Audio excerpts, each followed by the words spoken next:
मेरो श्याम देखो, काहू ने मेरो श्याम देखो, काहू ने मेरो श्याम देखो, काहू ने मेरो श्याम देखो।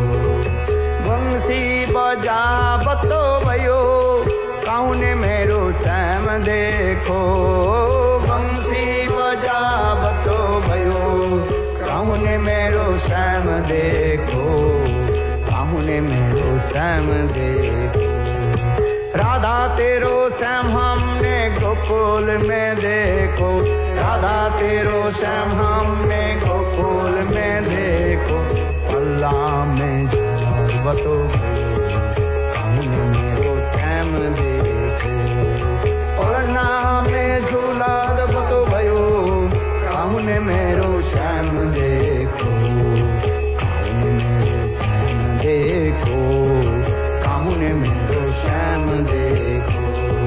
राधा तेरो श्याम हमने वृंदावन में देखो, राधा तेरो श्याम हमने वृंदावन में देखो। बतो भयो, काहू ने मेरो श्याम देखो, बतो भयो, काहू ने मेरो श्याम देखो, काहू ने मेरो श्याम देखो, काहू ने मेरो श्याम देखो। राधा तेरो श्याम हमने गोवर्धन में देखो, राधा तेरो श्याम हमने गोवर्धन में देखो। बतो भयो, काहू ने मेरो श्याम देखो, बतो भयो, काहू ने मेरो श्याम देखो। राधा तेरो श्याम हमने नंदगांव में देखो, राधा तेरो श्याम हमने नंदगांव में देखो। बतो भयो, काहू ने मेरो श्याम देखो, बतो भयो, काहू ने मेरो श्याम देखो, देखो, काहू ने मेरो श्याम देखो। राधा तेरो श्याम हमने बरसाना में देखो, राधा तेरो श्याम हमने बरसाना में देखो। बतो भयो, काहू ने मेरो श्याम देखो, बतो भयो, काहू ने मेरो श्याम देखो, काहू ने मेरो श्याम देखो, काहू ने मेरो श्याम देखो। राधा तेरो श्याम हमने जमुना तट पे देखो, राधा तेरो श्याम हमने जमुना तट पे देखो। बतो भयो, काहू ने मेरो श्याम देखो, बतो भयो, काहू ने मेरो श्याम देखो, देखो, काहू ने मेरो श्याम देखो, काहू ने मेरो श्याम देखो, काहू ने मेरो श्याम देखो।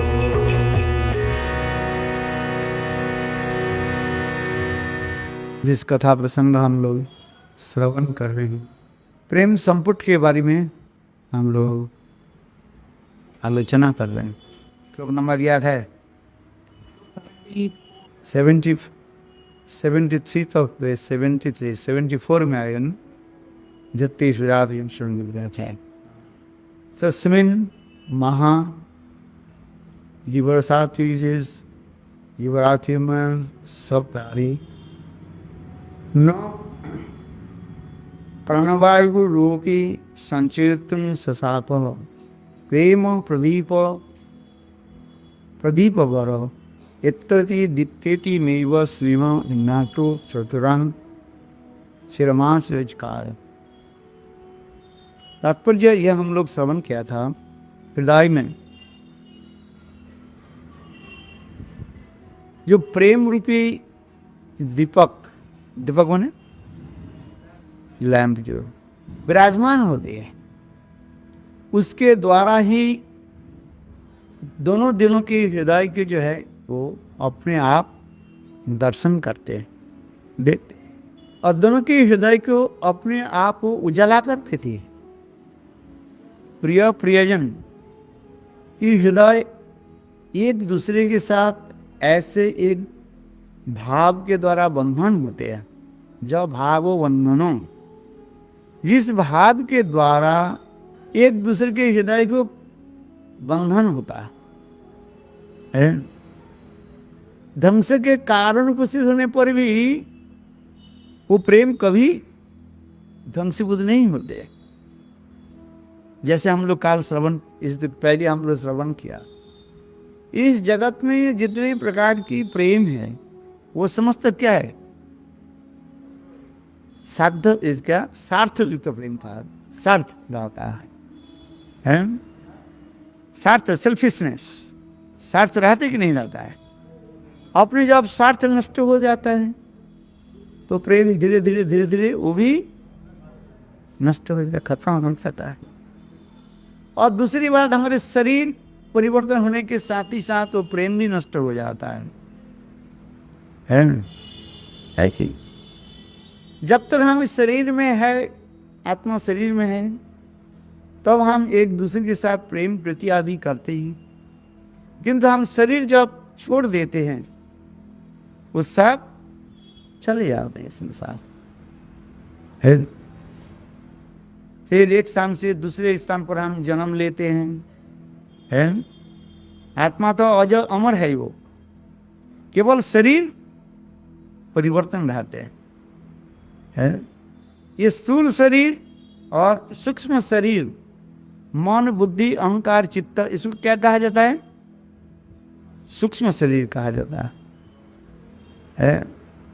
मन बुद्धि अहंकार चित्त, इसे कहा जाता है सूक्ष्म शरीर कहा जाता है सटल बॉडी। और जो पांचभौतिक शरीर जो है, मिट्टी जल अग्नि वायु आकाश, ये पांचों तत्व के द्वारा जो शरीर गठित हुआ है, उसके कहा जाता है ये स्थूल शरीर। हमारे भक्तिविनोद ठाकुर जी कहते हैं यह हर जीवन में मनुष्य स्थूल शरीर को त्याग देते हैं, किंतु सूक्ष्म शरीर जो है वो छोड़ नहीं देते। वो जन्मांतर की संस्कार लेकर के वो सूक्ष्म शरीर चलता रहता है। ऐसे हमारे मन बुद्धि अहंकार और चित्त, इसी कहते सूक्ष्म शरीर। चलेगा साथ नहीं चलेगा, वही तो संस्कार रहेगा ना। संस्कार तो वही रहेगा। संस्कार किस में पड़ता है? हमारे स्थूल शरीर में नहीं पड़ता है। संस्कार किस में पड़ता है? मन बुद्धि अहंकार चित्त, उसमें तो संस्कार में इम्प्रेशन पड़े, इम्प्रेस पड़े। और उसी के अनुसार ही तो जीव शरीर धारण आदि करते हैं, उसी के अनुसार जीव पूर्व जन्म के कर्म आदि भोगते रहते हैं।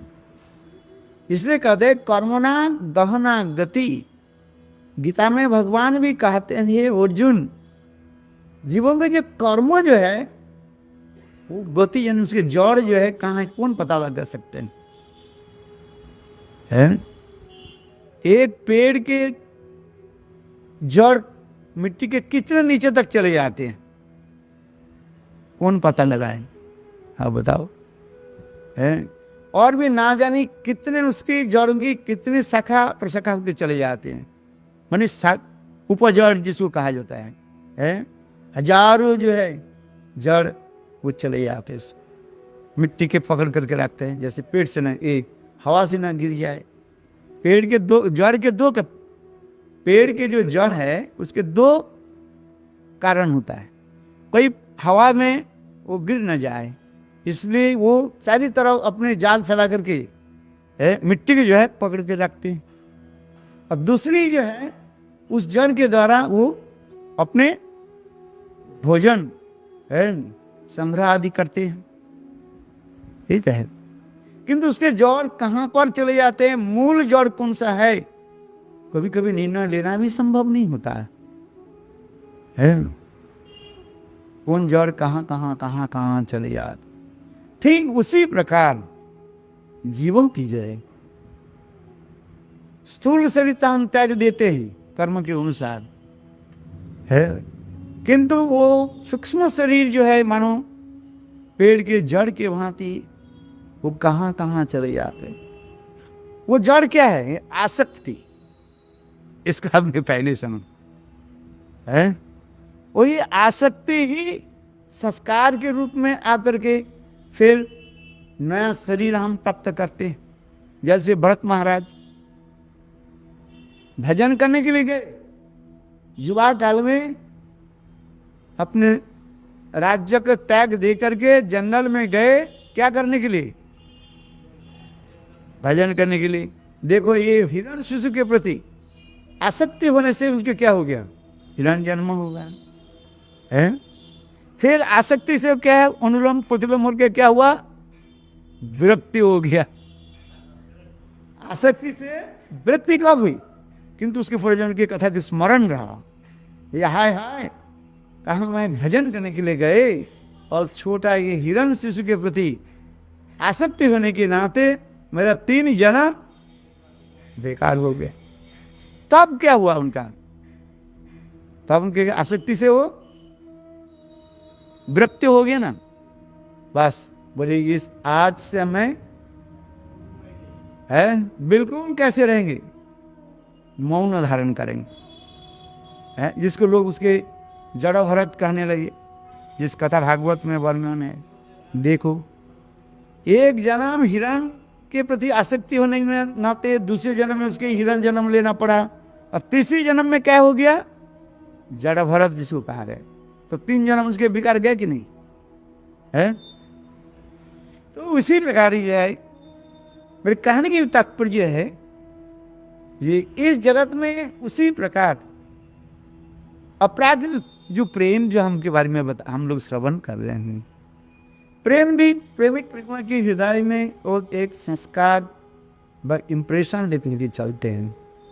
इस जगत में जड़ और उस जगत में अपराकित चिन्मय, इतना ही अंतर है। बस समझ में आया बड़ी साहब है? इस जगत में जो प्रेम प्रीति जो कुछ भी हम देख रहे हैं इसको कहा जाता है माइक, कहा जाता है मटेरियल, और उस जगत में जो कुछ भी है वो सब स्पिरिचुअल अपराजित है। यही अंतर दिखाती जा रहे। तो इसी प्रकार कहते हैं राधा जी स्वयं कृष्ण के जो कार्य हैं, देवांगना के कार्य हम जिस कथा श्रवण कर रहे हैं, ये महाविरह दुख रूप अंधकार में प्राणवायु भी संचरित होकर संचरित होने में समर्थ नहीं होती, किंतु उस समय प्रगाढ़ प्रेम रूपी प्रदीप अत्यंत उज्जवल हो उठता है और प्रचुर स्नेह रूप तैल रहने के कारण दीर्घकाल तक प्रकाशित रहता है। इस कथा प्रसंग आज प्रातः काल में मैंने आप लोग के श्रवण कराया था। ये राधा और कृष्ण के हृदय में 2 प्रदीप दीपक जल रही है? और उसमें तेल क्या है? क्या बताया था? स्नेह। एक दूसरे के प्रति जो है ऐसे स्नेह भाव के द्वारा बंधन है, वो स्नेह रूपी मानो तेल है। दीपक जलाओ, दीपक कब तक जलेगी? जब तक तेल है। किंतु देखो अपराध चित जगत में वो तेल कभी समाप्त नहीं होगा। इस जगत में यदि 2 प्रदीप को रखा जाए, कभी नहीं कभी तो तेल समाप्त हो जाएगा, और तेल समाप्त होने से वो दीपक बुझ जाएगा, है कि नहीं है? वो स्पिरिचुअल जगत जो है, वो स्पिरिचुअल जगत में वो प्रेम जो है कभी समाप्त नहीं होते। इतना ही तो आपको समझना पड़ेगा है, और कुछ नहीं। प्रेम जगत उस जगत में इसलिए प्रेम थी जहां पर अपरागित हो दिव्य भाव रहता है। इसलिए संग राधा जी कह रही हैं, हे देवांगना जी, हम दोनों में अर्थात राधा कृष्ण की प्रेम रूपी दीपक वो कभी समाप्त नहीं होते हैं। तात्पर्य यह है कि श्री कृष्ण के विरह दुख में ब्रजसुंदरी की प्राण किसी प्रकार से रह नहीं पाते, किंतु केवल मात्र अत्यधिक स्नेह रहने के कारण ही उसमें प्रेम और प्रबल आकार धारण कर लेता है, इसलिए उसके प्राण कभी निकलता नहीं। जैसे मैंने आज भी सुबह वर्णन कर दिया था क्योंकि उस जगत में प्रेम की विरह जो है वो सहन करना इतने सहज नहीं है, बहुत कठिन है। किंतु तथापि कैसे सहन करती है ना, एक दूसरे के साथ प्रबल स्नेह होने के नाते। जैसे रामायण में भी उदाहरण दिया था, कई बार मैंने इसी कथा को बार बार आप लोग के स्मरण कराता हूँ। हैं क्या श्लोक है?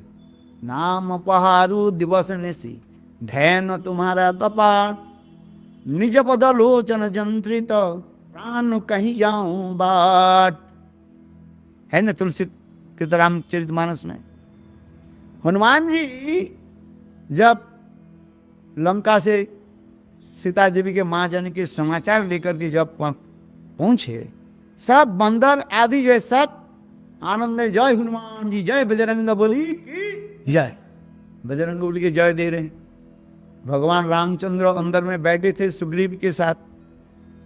भगवान रामचंद्र बोले सुग्रीव, ये सारे बंदर तो मेरा ही जय देते हैं, जय राम करके, आज हनुमान की जय किसने दे रहे हैं?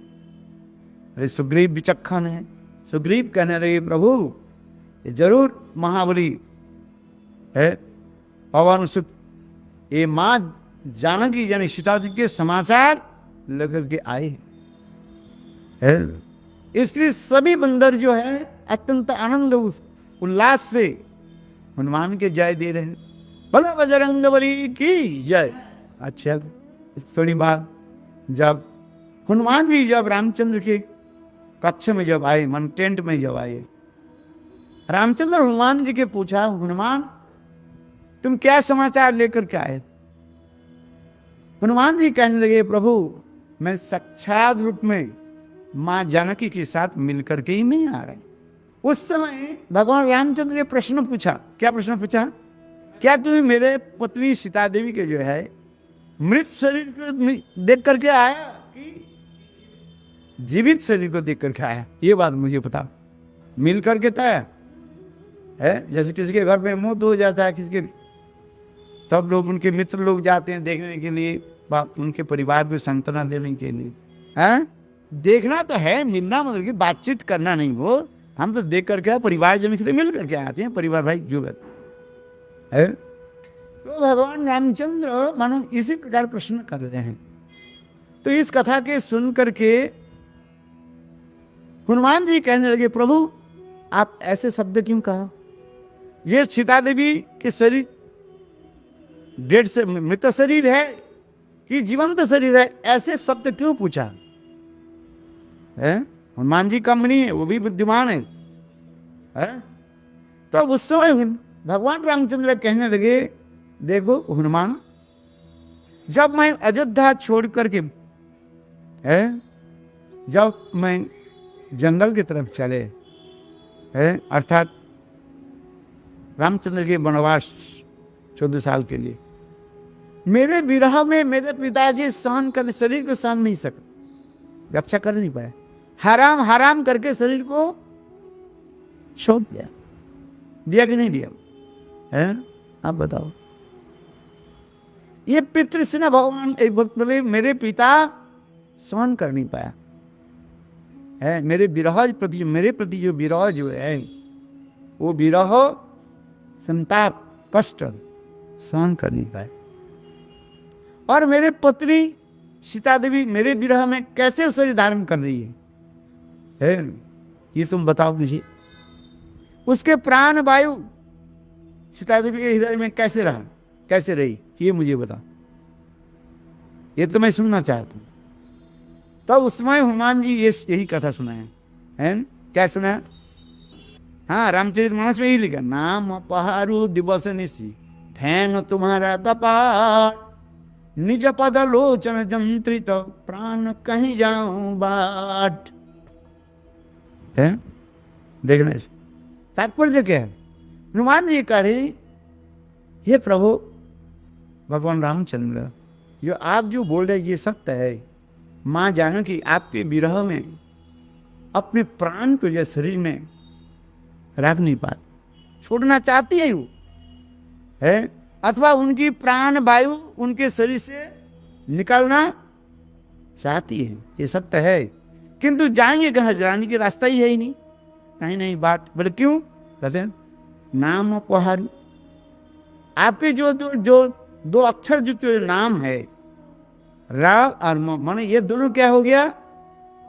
द्वारपाल हो गया, गेट के बाहर खड़े हुए हैं, अर्थात सीता जी सदा सर्वदा मन ही मन आपकी नाम ही कीर्तन कर रहे हैं। नाम अपहारू दिवस निशी, और ध्यान तुम्हारा कपाट, और केवल नाम नहीं कर रही है, और आपकी सदा सर्वदा वे क्या कर रही है? ध्यान कर रही है, मेडिटेशन जो बात है वो क्या है, मानो वो फटक लग गया। ट्रेन जब आती है आने के 5 मिनट पहले ही फटक लगा देते हैं कि नहीं थे, है दरवाजा बंद कर दे। कहीं कोई लोग मोटरसाइकिल लेकर के जाए, ये नहीं जाए, लोग नहीं जाते, यह भी नहीं है। नाम अपहारू दबस दिवस निशी, ध्यान तुम्हारा कपाट, निज पद लोचन जंत्रित, जंत्री माने ताला लगा दिया। बोले स्वयं सीता देवी जो ध्यान के, ध्यान किस में है?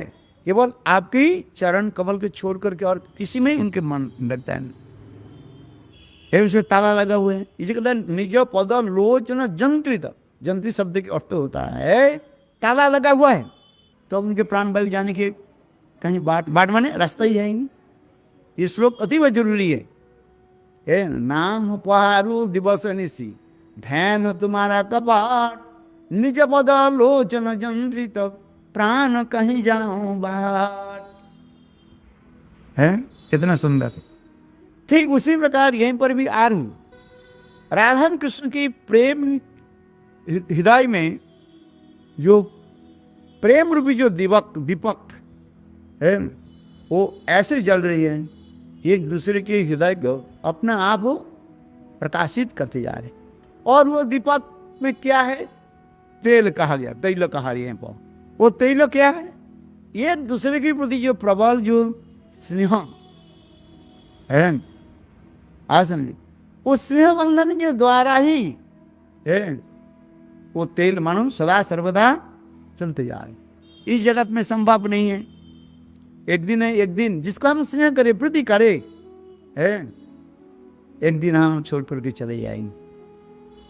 पिता कहें, माता कहें, भाई कहें, बंधु कहें, जो भी कहें हम संसार में है, एक दिन सब छोड़ करके जाना पड़े। जाना तुझको, क्या बोलते हैं? हाँ, जाना तुझको पड़े अकेला, भजले हरि का नाम दे, कृष्ण नाम तू भजले मनुआ, ये भव सागर हर जाइए। जाना तुझको पड़े अकेला, कोई तुम्हारे साथ में नहीं जाएगा। यद्यपि सुनने में थोड़ा बहुत कड़वा लगता है, लगता है कि नहीं जाता है? करेला के भांति थोड़ा कठोर बात कड़वा लगता है, तीता लगता है? करेला खाए कि नहीं? कैसे लगता है? कितना मीठा होता है वकील साहब? कड़वा होता है ना, क्योंकि ये शब्द कड़वा है, क्योंकि सत्य ही है, सभी देख रहे हैं। जाना तुझको पड़े अकेला, भज ले हरि का नाम, कृष्ण नाम तो भज ले मनुआ, ये भव सागर तर जाए। साथ में तुम्हारे कोई नहीं जाएगा, है यही तो वास्तव सत्य है। यही वास्तव सत्य को हम सुनना नहीं चाहते। जो वास्तव सत्य है उसका हम सुनना नहीं चाहते। रियलिटी ही है। आज कहे, काल कहे, परसों कहे, 100 साल के बाद तो जाना ही पड़े।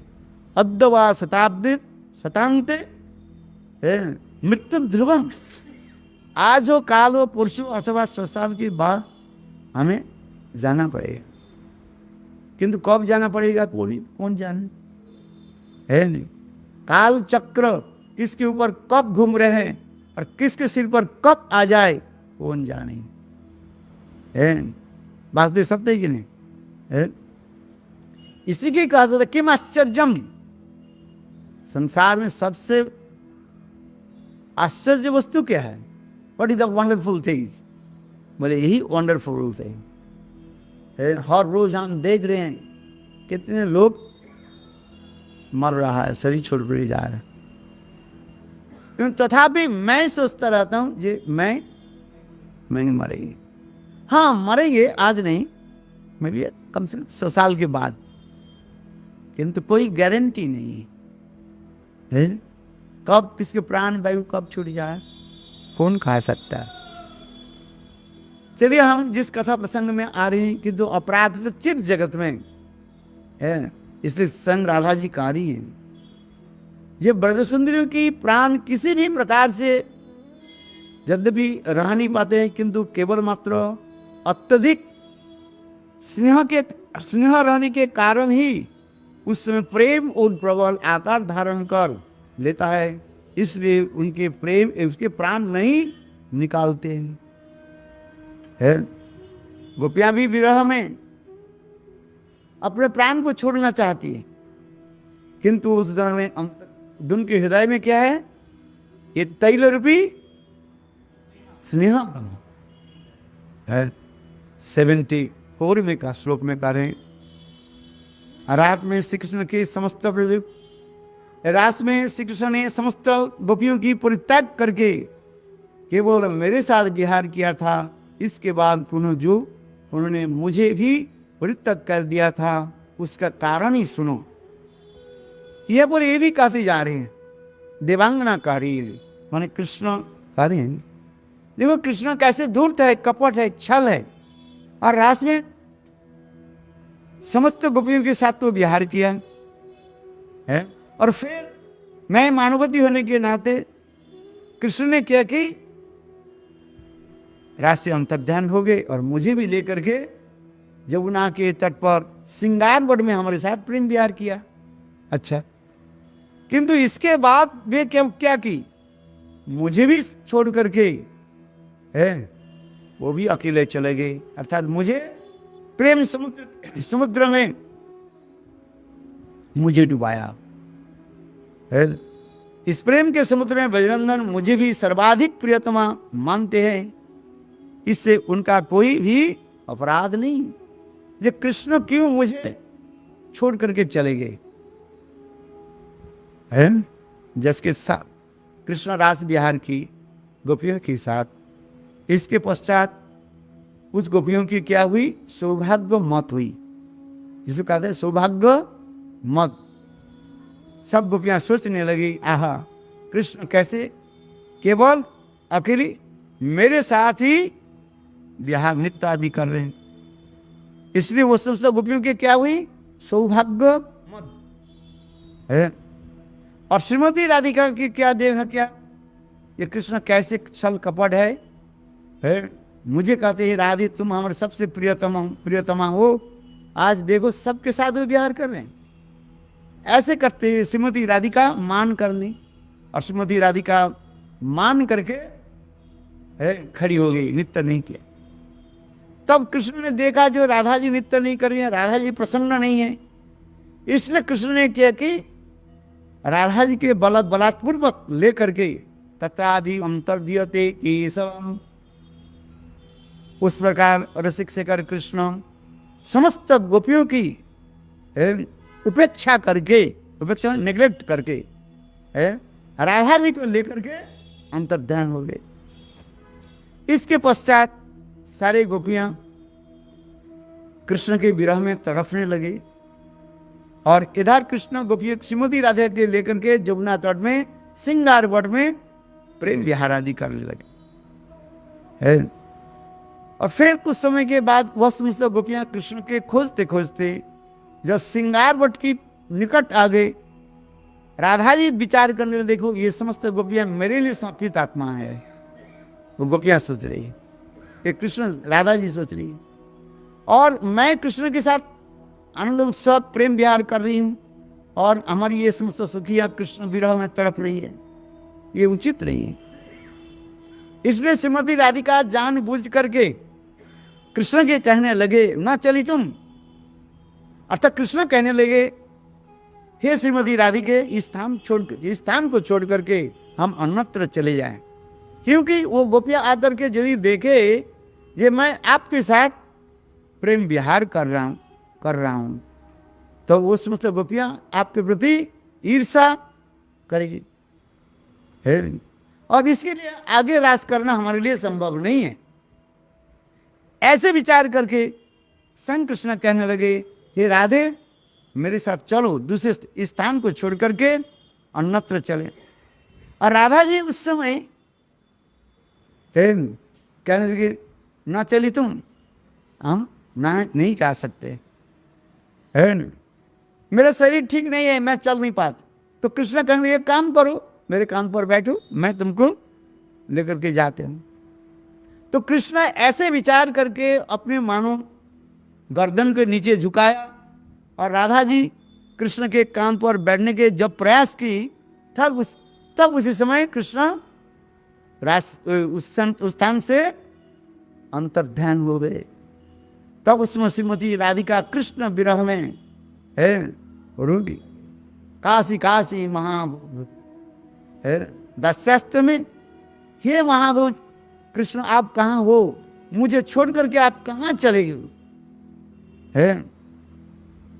उस समय राधा जी कृष्ण विरह में तड़प लगी। और ठीक उसी समय चंद्रावली आदि गोपियां विपक्ष वाली वो लोग भी आकर के राधा जी के ऐसे विरह की देख करके उन लोग के हृदय में भी समवेदना प्रकाशित हुई। एक दूसरे के दुख देख करके अपने हृदय की जो भाव उद्गार करते प्रकाश करते कहे उसके कहा जाता है समवेदना। दुख हाय हाय हम लोग जिस प्रकार कृष्ण विरह में तड़प रहे, राधा जी उसी प्रकार तो कृष्ण विरह में तड़प रही। इसलिए वे लोग राधा जी के पास आई, सांत्वना दी, ये सब अनेक कथा हुई। इसके पश्चात जो है सारी गोपियां जमुना के तट पर एकत्रित हुए और कृष्ण के विरह सूचक लीला आदि कीर्तन करने लगे, जिसको कहते हैं क्या, गोपी गीत कहते हैं। जयति तेधिकं जन्मना ब्रज श्रयत इंदिरा शस्य अत्र हि दयित दीक्षतां दीक्षुता बका त्रिजिता सब त्वं विचिन्नते। गोपियां इसी प्रकार कृष्ण की जय अत्यंत सुंदर प्रेमवाचक है, लीलासूचक प्रेमवाचक कथा को जय सुस्वर में ताल लय मान आदि देकर के है रोते रोते कीर्तन आदि करने लगे। इसके पश्चात कृष्ण प्रकट हुए। तासंगाविस्मयनम का मुझे इस श्लोक भी कहा गया। इस प्रकार गोपियां कृष्ण की भी अपने अपने आसन दिया। क्या आसन दिया, अपने आंखों के वस्तु भीगा हुआ जो चुंदरी जो है कपड़ा जो है उसको भी आसन बना करके गोविंद के दिया।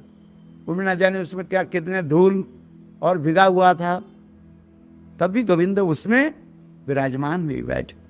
इसके पश्चात गोपियां कृष्ण के जो अनेक प्रश्न पूछा है, ये कथा तो हम बाद में बताएंगे, अब ये प्रसंग आ रहे हैं। जो यह पर राधा जी यह भी कह रही है, हे देवांगना ये कृष्ण क्यों हम लोग के छोड़ करके क्यों चले गए थे, प्रेम रूपी दुख समुद्र में हम लोग के छोड़ करके क्यों गए। बोले इसकी भी कारण है ब्रजनंदन मुझे भी सर्वाधिक प्रियतमा मानते हैं, इससे हमें उनका कोई भी अपराध नहीं है। वास्तव ये सत्य है, ये कृष्ण की निष्ठा किसमें है, एक निष्ठा, कृष्ण एक निष्ठा ही है। कृष्ण बहुनिष्ठा परायण नहीं है, ऊपर से दिखाते हैं जो वो बहुनिष्ठा परायण समझ में आता है। वास्तव रूप में कृष्ण जो है एक निष्ठा परायण है। वो राधा जी करें वो एक निष्ठा किसमें है ना, केवल मुझ में ही है। केवल ये लीला विलास आदि प्रेम की उत्कर्ष आदि दिखाने के लिए दूसरे सखियों के पास में चले जाती हैं। ये भी इस पर प्रेम की एक कला कहा जाता है। प्रेम की अनेक प्रकार अनुभव आदि के द्वारा ही प्रेम की समुद्र के माधुर्य का प्रकाश करते रहते हैं। जिस प्रकार समुद्र की सौंदर्य माधुर्य कब हम देखते हैं, जब वो समुद्र में अनेक जो है लहरियां जब उड़ते रहते हैं, समुद्र गर्जन करते हैं, समुद्र में जो वो पड़ते हैं, क्या बोले, भंवर पड़ते रहते हैं। विशेष करके अमावस्या और पूर्णिमा रात्रि में है, और यदि थोड़ा ये हो जाए, बादल हो है, तब वो समुद्र की स्वरूप देखने में आपको है इतना भयभीत होगा, आपके भय डर आएगा। एक तो समुद्र की जल स्फीत हो जाता है, अमावस्या अथवा पूर्णिमा में समुद्र के जल ऊंचा होता है और बड़े बड़े लहरियां आती रहते हैं, और उसमें यदि बादल छा जाए है, काले बादल हो रात्रि में, और फिर उसमें यदि हवा यदि जोर से चले, वो भयंकर रूप धारण करते हैं समुद्र है, जैसे लगते हैं प्रलयकालीन आ रहे हैं।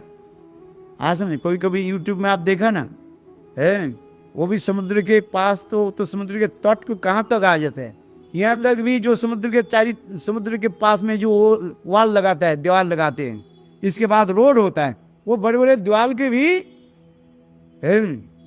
छलांग करके जल पानी इधर आ जाता है, तो भयंकर उदाहरण करते रहते हैं। ठीक उसी प्रकार राधा जी कह रही हैं, ये हमारे प्राण प्रियतम वास्तव रूप में ये हमारे प्रेम के ही वो बढ़ाते रहते हैं। इसलिए कह रहे हैं, वर्णन मुझ में भी सर्वाधिक प्रियतमा मानते हैं, जमाने एक निष्ठ है मेरे प्रति है, और बहुनिष्ठ नहीं है वो है। केवल ये प्रेम को बढ़ाने के लिए वो दूसरी गोपियों के पास जाते, और कुछ कारण नहीं है। इसलिए श्री कृष्ण के कभी लंपट मत कहो है। देखो, एक हास परिहास में होता है, अथवा विरह दशा में ये शब्द व्यवहार होता है, वो झूठ है, कपट है, लंपट है, बात अथवा हास परिहास में होता है। और जब स्वाभाविक रूप में होता है, चित्त शांत होने के नाते कहते हैं हमारे प्राण प्रियतम को लंपट नहीं है, वो प्रेमिक है, प्रेमवान है वो है। वास्तव कृष्ण लंपट नहीं है, क्यों देवांगना कह रही है, ये तो कृष्ण लंपट है, छल है, कपट है, इसके साथ प्रेम करना उचित नहीं है। किंतु राधा जी कह रहे नहीं नहीं, आप ऐसे शब्द मत कहा करो। इसलिए कहते हैं वो मेरे प्रति जो है एक निष्ठा रखते हैं, वो यथार्थ प्रेमिक है। इसमें उनका कोई अपराध नहीं है। इसका कारण है कि कृष्ण ने मुझे अनुपम सौभाग्य रूप दिव्य रत्न सिंहासन पर बैठकर विविध प्रकार के विलास रूप आभूषण से भूषित करने के एक वन से दूसरे वन में भ्रमण करते करते रमन किया था। उस समय वे अन्य कांता की स्मृति पथ पर भी नहीं लाते। बोले कृष्ण राधा जी कारी हैं, जो कृष्ण हमारे प्रति इतने प्रेम प्रति रखते हैं, जब मेरे साथ जब भ्रमण आदि करते हैं, कोई दूसरी सखी की वो चिंतन नहीं करते है। कभी कभी मैं एक सुंदर कहानी सुनाता हूँ। देखो, ब्रज की कथा अनेक है। ब्रज में रहने पर, ब्रजवासी के साथ मिलने पर अनेक ब्रजवासी के अनेक प्रकार अनुभूति वो आप लोग के बताएंगे। कोई काल्पनिक नहीं है, वास्तव होता है। यदि कोई शास्त्र में कहा है, सब वस्तु शास्त्र के द्वारा, युक्ति के द्वारा प्रमाण नहीं दे सकते आप है। इसलिए कहते हैं नांग आत्मा प्रवचन लभो न में दया न बहुना सुनते नहीं। जमे उसे बोलते तेन रब तसे साधना विवृति तो श्याम अनेक लीला कथन जगत है। तत्व सिद्धांत तो शास्त्र के द्वारा निर्णित होगा, है प्रमाणित होगा तत्व सिद्धांत, किंतु कई कई लीला ऐसे सुंदर है उसके आपके शास्त्र सब्जेक्ट में शास्त्र में नहीं मिलेगा, है किंतु एक वो सब क्या है अनुभव विद्या है। तो उसी प्रकार एक कथा मैं आप लोगों को सुनाता हूँ। ब्रज में गोपियाँ है, ये गोप जो है रात में सोई हुए थे बाहर, कहाँ अपने घर की बाहर सोए पटरी हुआ, और अंदर में उनके पत्नी सो रही थी। है भाई कृष्ण ने क्या कि उस गोपियों के घर में प्रवेश किया और कृष्ण उस गोपियों के साथ बातचीत करने लगे, और इतने समय उनके पति के नींद टूट गया। जैसे अपने हमारी पत्नी के घर में ये कक्ष में कौन है, शायद कोई चोर होगा, है तो वो क्या कि वो गोप ने की झट उस कमरा में प्रवेश किया, है किंतु देखा उस समय कृष्ण ने क्या की बोले ब्रजवासी के जो घर होते हैं ना, पहले पहले ब्रजवासी के घर की जानला कैसे, कोई खिड़की फिड़की नहीं रहता है, वो ये नहीं रहता है बिल्कुल खुला ही रहता है केवल एक किवाड़ हो जाता है, बस खोल दो आप आराम से है बाहर जा सकते। उस समय कृष्ण ने क्या कि भाई कूद गए, जब कूद गए तो गोप सोचने लगे तो चोर है हमारे घर में घुस गया था, तो क्या कि कृष्ण उस गोप उस चोर के पीछे पीछे दौड़ने लगे, और वो भी दौड़ने लगे, ये कृष्ण दौड़ने लगे और उसके पीछे वो गोप दौड़ने लगे। दौड़ते दौड़ते कुछ जाने के बाद कृष्ण भगवान है ना, कृष्ण ने क्या कि ठीक उस गोप के पत्नी के रूप धारण कर ली। कृष्ण तो कभी कुछ रूप धारण कर सकते या नहीं सकते, है ऐसे उनके पत्नी के रूप धारण कर लिए, है और धारण जब कर लिया कुछ दूर जाने के बाद है गोप ने किसी प्रकार उसको पकड़ लिया। किसको? पत्नी को। पत्नी नहीं था तो कृष्ण था ना, है कृष्ण वेशधारी उनको पत्नी को पकड़ लिया। तो कहने लगे वो गोप कहने लगे तू दौड़ करके क्यों भाग रही, विद इधर क्यों आई? तो वो गोपी कहने लगी, मैंने कृष्ण वेशधारी वो गोपी कहने लगी देखो जब से तुम्हारे साथ मेरा विवाह हुई ना तुम हमारे साथ कोई परिहास किया, ना मेरे पास आए, ना कुछ किया, क्योंकि ये वही ब्रज की एक विशेष सिद्धांत है। जोगमाया ने कभी जो है वो गोप और गोपियों के साथ मिलने नहीं दिया। हमारे विश्वनाथ चक्रवर्ती पाद तो टीका में स्पष्टीकरण लिखते हैं न तो तल पे माने तल्पो माने वह गोप के कभी जो है अपनी पत्नी की बिस्तर तक बैठने भी सुयोग नहीं दिया है। अपने विवाहिता पत्नी के बिस्तर पर आप बैठ सकते नहीं बैठ सकते हो, बैठते हैं कि नहीं बैठते तखत पर, किंतु जोग मैंने क्या कि उनको गोपियों उस गोप के जो है कभी अपने विवाहिता पत्नी के तखत पर भी बिस्तर पर भी बैठने भी ये नहीं दिया, इजाजत नहीं दिया, अनुमोदन नहीं किया है। क्यों? बोले जोगमाया क्या करती थी वह गोप के जब उनके पति के जो है सदा से काम में व्यस्त रखती थी, है सुबह 3 बजे उठे गाय के गोबर आदि लेकर के चले, गाय को ये को जोतते हैं, फिर शाम करते करते कैसे दोपहर के समय हो गया खा पी के फिर गाय की तरह जो मैं इसी प्रकार लगे रखते थे। केवल इतना ही उनकी मन की भावना है मेरा विवाहिता पत्नी है बस और कुछ नहीं। समझ में आए वकील साहब? ये गोप सदा सर्वदा इतने मन याद रखते हैं मैं तो विवाह किया किंतु ये मेरा पत्नी है। जो पत्नी के साथ जो व्यवहार जो लौकिक व्यवहार ये जोग मैं कभी उन लोग के करने नहीं दिया है। तो आज जो है वो कह रहे हैं, कौन कह रहे हैं? कृष्ण वेशधारी गोपीकारी है। बोले देखो कृष्ण कह रहे हैं, देखो जब से तुम्हारे साथ विवाह हुई ना तुम्हारे तुम हमारे पास कुछ बैठे ना कुछ कहा, मेरे साथ कुछ बातचीत नहीं हुआ, खाने के समय आते आ रहे तो रोटी बना दी, तुम खा लिया चले गए, बस व्यस्त रहते हो। किंतु मैंने आज एक विचार किया कि आज तुम्हारे साथ कुछ हंस परिहास कर लेता हूं और वन में भी विहार कर लेता हूं। तो वो विचार करने की अच्छी बात है भाई। भगवान की कथा तो इतनी मिठास है जैसे वो क्या बोले, समुद्र मंथन के बाद जो क्या बोले, अमृत कलश के लेकर के जैसे मोहिनी रूप धारण किया कृष्ण ने, मोहिनी रूप धारण, उसी प्रकार कृष्ण के इतने सुंदर मधुर वचन देख सुन करके वह गोप तो मोहित हो गया।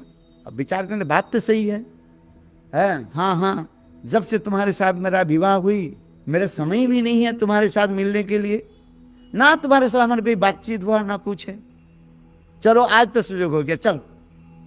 तो उस समय क्या की दोनों ही वन में विहार करें, घूमने लगे अच्छा चलते चलते माने 1-2 घंटे हो गया। फिर गोप बोले चलो अब घर में जाकर के विश्राम करें, सो जाए। बोले अच्छा ठीक है। दोनों गोप आ गए। भाई देखो गोप पहले अर्थात पति पहले घर में घुसा और कृष्ण तो मोहिनी है ही, आप लोग जानते हैं वो दिन, और कृष्ण वैसे ही वो अंतर्ध्यान हो गए, बोले वृंदावन बिहारी लाल। और गोप जब आ गए अपने गृह में आए, गोप मैंने कहा वो बरामदा में सोए हुए थे और उनके पुत्री अंदर में ही है। वो विचार करने लगे ये क्या है, हमारी पुत्री तो नहीं, खर्राटा है, खर्राटा देना। अरे अभी भी 1 मिनट भी नहीं हुआ, इस कैसे खर्राटा ले रहे, कैसे सो गए? अभी तो हमारे साथ प्यार करके आ रहे हैं। अरे तो अभी सो रही हो? उनको जगह जोर जोर से चिल्लाया, उनको मानो नाम लेकर के तो अब गोपी उठी, तो क्या आधी रात में तो चिल्ला क्यों रहे हो? गोप तो वहां सिर में हाथ दिया, बोले ये क्या बात है? अरे तू तो हमारे साथ अभी वन विहार करके, वन विहार है? अरे हाँ, मैं तो सोचा था कोई घर में चोर घुस गया, इसलिए तू तो कूद करके जान रहा है ना, कूद करके तू चले गए, सारी कथा सुना दिया। गोपी कहने तू पागल हो गया? वो भी सपने में चले गए थे। गोपी इतना अपने पति को डांटने लगे, वो सुनकर तो हैरान हो गया, बोले अभी 2 मिनट भी नहीं हुआ है, बोले कैसे चलेगी है?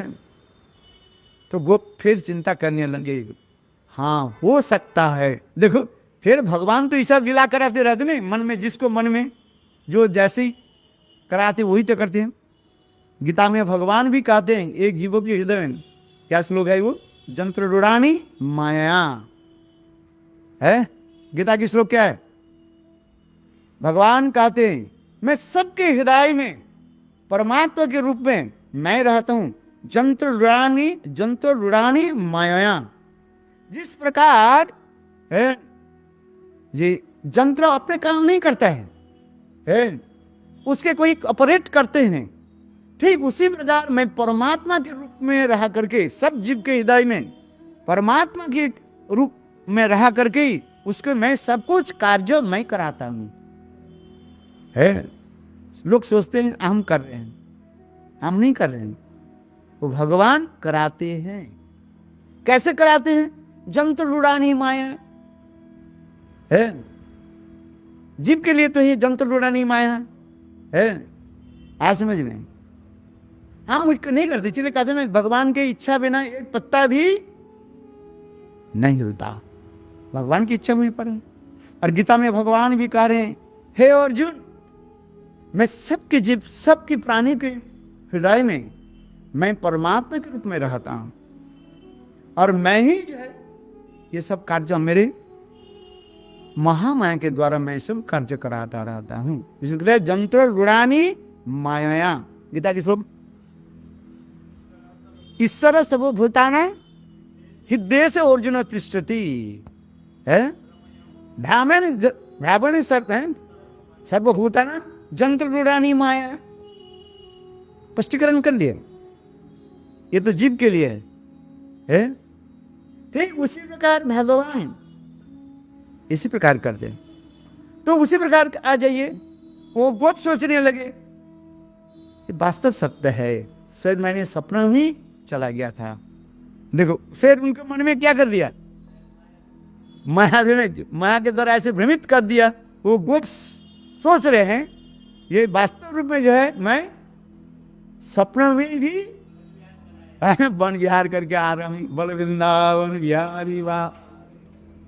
ऐसे ऐसे लीला, अद्भुत लीला कृष्ण भी करते रहते हैं,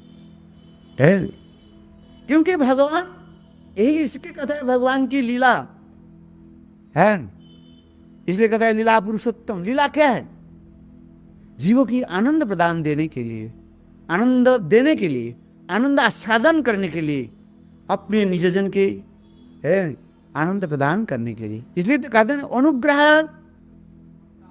भक्तानां मानुषं देहमासितम भजते तादृश क्रीड़ा जा श्रुत्वा तत्पर भवेत्। अपराजित चित्त जगत में ना जाने कैसे कैसे लीलाएं चल रही है? एक लीला नहीं, ऐसे अनंत लीला चित्त जगत में चलते जा रहे हैं, एक लीला नहीं है। आप कहोगे महाराज एक कौन सा ग्रंथ में कहां पर लिखा है, तुम ढूंढो। हम जहां पर ढूंढा, हम जहां पर, वो तो मेरे पास है।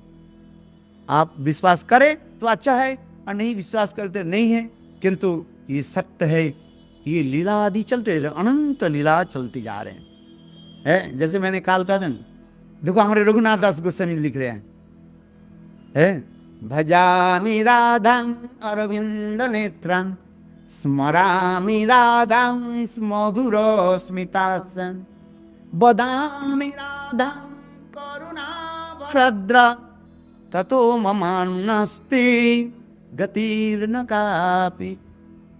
देखो ये समस्त राधा गोविंद के नित्य जन है, मंजरी है, रति मंजरी ना। भजामि राधां अरविंद नेत्रां स्मरामि राधां मधुर स्मिताश्रम वदामि राधां करुणा भराद्रा ततो ममान्नस्ति गतिर्न कापि। रघुनाथ दास गोस्वामी अपने सिद्ध स्वरूप में संपूर्ण रूप में डूब गए, और किस प्रकार राधा जी की करुणा को प्रार्थना कर रही है। भजामि राधां अरविंद नेत्रां, मैं सदा सर्वदा श्रीमती राधा जी की जो है नेत्र कमल की जो है मैं स्मरण करते रहूं, भजन करते रहूं। ये हो रहा साधारण अर्थ है। भजामि राधां अरविंद नेत्रां स्मरामि राधां मधुर स्मिताश्रम, सदा सर्वदा राधा जी की जो है मंद मुस्कान को जो है मैं चिंतन करते रहूं। भजामि राधां अरविंद नेत्रां स्मरामि राधां मधुर स्मिताश्रम वदामि राधां करुणा भराद्रा, मैं सदा सर्वदा राधा जी के करुणा को जो है मैं स्मरण करते रहूं। इसके पीछे क्या है कि क्यों रघुनाथ दास गोस्वामी मानो रति मंजरी क्यों ऐसे भावों के क्यों लिख रहे हैं? हमारे गोस्वामी ग्रंथ जो लिखते हैं ऐसे उलट पलट कर लिखने, कोई काल्पनिक नहीं है, नो इमेजिनरी। दिव्य लीला उनके हृदय में स्फूर्ति होते रहते हैं, और वही दिव्य लीला के जो है ये लिखते जा रहे हैं। जैसे रघुनाथ ये क्या बोले, रूप गोस्वामी पाद टेर कदम पर बैठे हुए हैं और एक एक श्लोक लिखते जा रहे हैं। राधिका अष्टकम लिख रहे हैं, कितने सुंदर लिखते जा रहे हैं।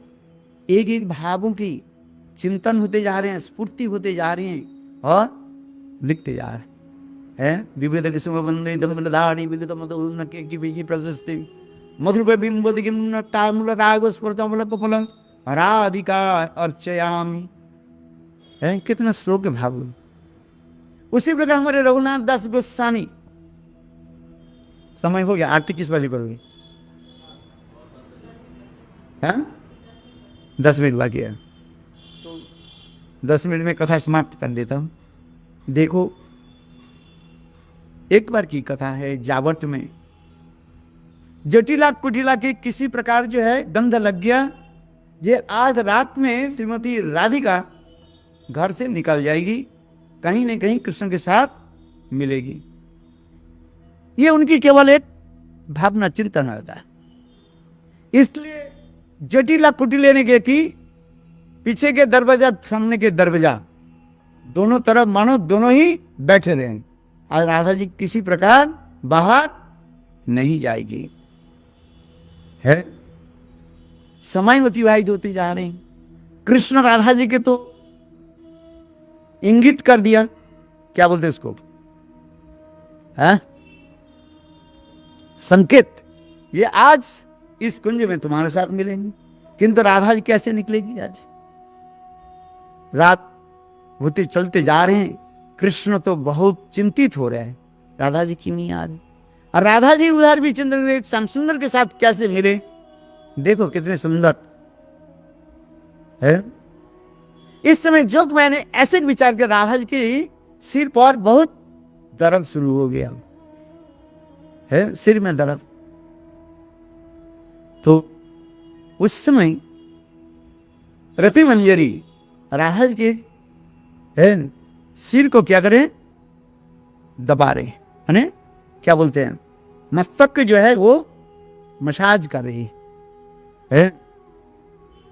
आज में देखो रति मंजरी करे, और जटिला कुटिला तो दोनों तरफ बैठी है। जोग में अभी कम भी नहीं है। जोग मैंने क्या की है, जटिला के सिर पर भी फिर क्या कर दिया, सिर दर्द माने हेडेक हो गया।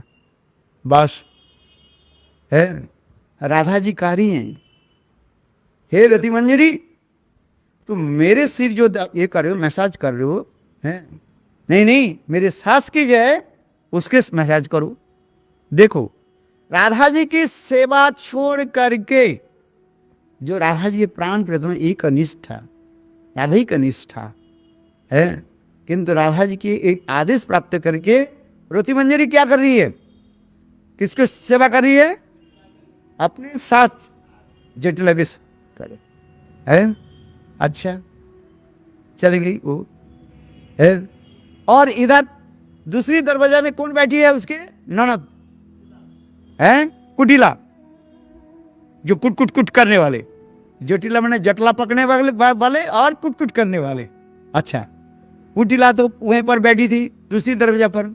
भगवान भी कम नहीं है। जो मैंने क्या की, बोले इतने उनकी आंख में निद्र आ गई, माने साक्षात निद्रा देवी है। कुंभकर्ण के हाथ निद्रा देवी के, मानो कुंभकर्ण से कहने, कुंभकर्ण तू आज जग जा, आज तेरे जो है पत्नी को मानो ये कुटिला के आंख पर बैठा दे। बोले वृंदावन यहाँ है। रामायण कई रामायण में जो ऐसे कथा है वो कथा बोलने जाते तो लंबी हो जाएगा है। आज समझ में ये कुंभकर्ण जब कुंभकर्ण क्यों सोते थे है, कुंभकर्ण करने बोले हम तो फिर पत्नी कहाँ जाएगी, मेरे हम पति के साथ सौदा सर बता रहे हैं। आज मानो जोग माया कहने लगी, हे कुंभकर्ण की पत्नी निद्रा देवी तू आज किसके पास जा, कुटिला के आंख पर बैठ जा। बस कुटिला तो सो गई, बस वही दर्जा पर है खराटी ले रही। और इधर जटिला है, उनके सिर में दर्द है, वो आंख बंद करके और बैठी हुई है बाबू। और ये तो रति मंजरी सेवा कर रही है। ठीक उसी समय देखो रूपमंजरी क्या थी, रूपमंजरी राधा जी के लेकर के पीछे दरवाजा से बाहर गए है। कृष्ण के साथ अनेक प्रकार जो है लीला विलास हुई। लीला विलास होने के पश्चात फिर 1 2 3 4 घंटे जितने समय लीला विलास हो समय रहता है उसमें है। फिर जब राधा जी रति मंजरी क्या बोले रूपमंजरी के साथ जब वही जावट के गृह में जब प्रवेश करें, है। उसी को देख करके रघुनाथ दास गोस्वामी ये श्लोक लिख रहे हैं, जो भजामी राधं अरविंद नेत्रं। सारी रात कृष्ण के साथ प्रेम विहार करने पर राधा जी की आंख कैसे हो गया? अरविंद नेत्रा है। अरविंद माने कमल के भांति दोनों। यदि रात में आप जो नहीं सोए, ये दोनों आंखों की दोनों तरफ क्या, दोनों नेत्र की दोनों कर्नर क्या हो जाता है? लाल लाल हो जाएगा। इसे कहते हैं भजामी राधं अरविंद नेत्रम। ऐसे राधा जी के ऐसे सुंदर जो है नेत्र को मैं स्मरण करता रहता हूं, है आज, अर्थात राधा जी की आंख और भी छोटा हो जाता है, क्योंकि रात जगी हुई है, कृष्ण के साथ प्रेम विहार किया है, इसलिए निद्रा भी आ रही, राधा जी की नींद भी आ रही है, और दोनों आंखों के कर्नर है और लाल लाल आभा युक्त होने के नाते हमारे रघुनाथ दास गोस्वामी श्लोक लिख रहे हैं, भजामी राधं अरविंद नेत्रं। राधा जी के ऐसे सुंदर है कमल के सदृश आंखों को मैं भजन करता हूं, जिसलिए कहते हैं भजामी राधं अरविंद नेत्रं स्मरामि राधं मधुर स्मितासन। और फिर कृष्ण के साथ मिलन हेतु अभी तक स्मरण होने के नाते राधा जी मंद मुस्कान करते हुए है प्रवेश कर रही है। जो कोई मंद मुस्कान करते हैं, हंसता है, उनके होठों में है वो रेखा दिखाई पड़ते हैं, जैसे आप हंस रहे हो, आप नहीं देख रहे हैं, हम लोग देख रहे हैं कि नहीं देख रहे हैं? वकील साहब आप देख रहे कि नहीं? नहीं देख रहे हैं आप। चश्मा एक दर्पण ले लो, देखो आप कैसे हंस रहे हो। उसी प्रकार मंद मुस्कान करते हुए श्रीमती राधिका है, अर्थात कृष्ण के साथ प्रेम जनित वो समस्त स्मरण होने के नाते जो विहार आदि की उसके मंद मुस्कान करते, इसलिए भजामी राधं अरविंद नेत्रं स्मरामि राधं मधुर स्मितासन बदामि राधं करुणा भरद्र। अहो राधा जी जब उस जावट कक्ष में प्रवेश कर रही, राधा जी के करुणा की उद्रेक हो गया। करुणा माने उनके हृदय में इतना जो सहानुभूति है, सिंपैथी। करुणा माने सिंपैथी। क्यों? राधा जी सोच रही है, देखो ये हमारे प्रिय जो है मंजरी सखी रति मंजरी है, राधा जी के पास दो मंजरी सदा सर्वदा रहती है। अनेकों मंजरी के नाम तो है, किंतु ग्रंथकार में लिखा गया ये एक रति मंजरी और एक रूप मंजरी के नाम विशेष रूप में आता है। जब जब राधा जी कहीं पर जाते हैं, ये दोनों मंजिल आते हैं, किंतु रुचि मंजरी तो गई, क्या बोले, रूप मंजरी तो राधा जी के साथ गई, और रति मंजरी क्या कर रही है? किसको सेवा कर रही है? जो जुलापी, जो विरोधी है, जो सदा सर्वदा निंदुक है, जो सदा सर्वदा ब्लेस्फेम करने वाले हैं। देखो इसको देख करके राधा के हृदय क्या हो गया? द्रवीभूत हो गया, और उसमें करुणा के उद्रेक दिखा रहे हैं। इसलिए भजामि राधं अरविंद नेत्रं स्मरामि राधं मधुर स्मितास्यं बदामि राधं करुणा भरद्र ततो ममान्नस्ति गतिर्न कापि। बोले रघुनाथ दास गोस्वामी कह रहे हैं, ये तीनों छोड़ करके और मेरे जीवन में और कुछ इच्छा नहीं है। सदा सर्वदा राधा जी के ऐसे कमल नेत्र का हम दर्शन करते रहें, राधा जी की जो है मंद मुस्कान युक्त जो है होठों के दर्शन करते रहें, और राधा जी सदा सर्वदा उसी प्रकार मेरे प्रति करुणा के उद्रेक प्रकाश करे, करुणा करते रहें। बोलो वृंदावन बिहारी लाल की जय।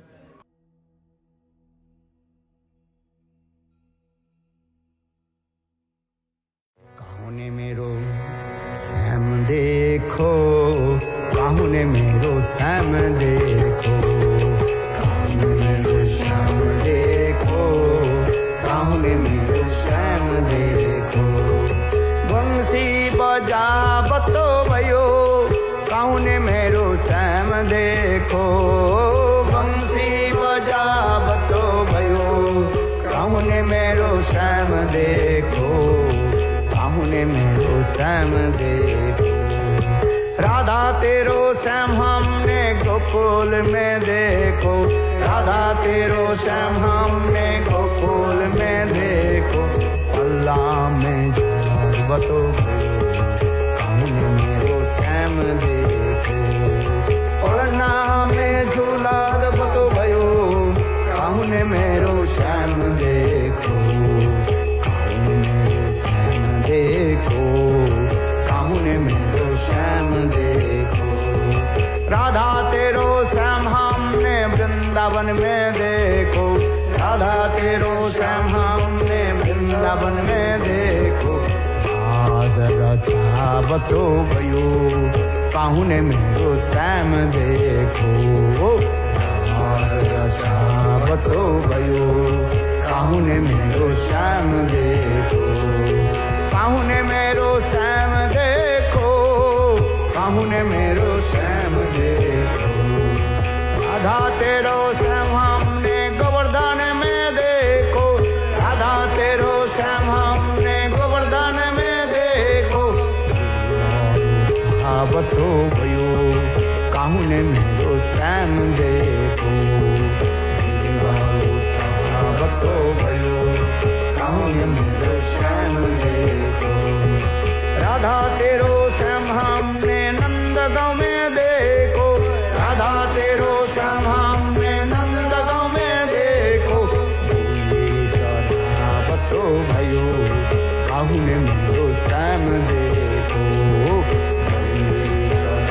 बतो भयो काहुने मेरो श्याम देखो, देखो काहुने मेरो श्याम देखो। राधा तेरो श्याम हमने बरसाना में देखो, राधा तेरो श्याम हमने बरसाना में देखो। बतो भयो काहुने मेरो श्याम देखो, बतो भयो काहुने मेरो श्याम देखो, काहुने मेरो श्याम देखो, काहुने मेरो श्याम देखो। राधा तेरो श्याम हमने जमुना तट पे देखो, राधा तेरो श्याम हमने जमुना तट पे देखो। बतो भयो काहुने मेरो श्याम देखो, बतो भयो काहुने मेरो श्याम